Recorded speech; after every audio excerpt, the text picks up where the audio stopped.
I'd like to give an incident to explain this verse of the Quran.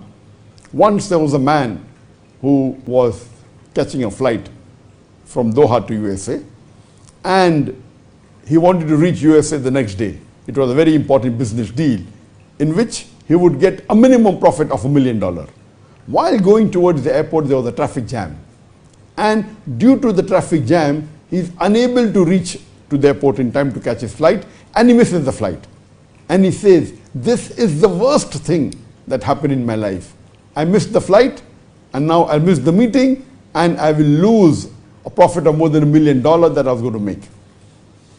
On his way back, when he's returning back home, he hears on the radio that the flight that he was about to catch from Doha to New York, the flight, while taking off, it crashes. And all the passengers in that flight, they die. So the person says, this is the best thing that happened to me, that I missed the flight. Imagine, just an hour before, he was saying that he missed the flight and that was the worst thing that happened to him in his life. And he was cursing. 1 hour later, when he realizes the flight he was about to catch, which was about to board, it crashes and all the passengers die, he says to Allah subhanahu wa ta'ala that this is the best thing that happened to him in his life.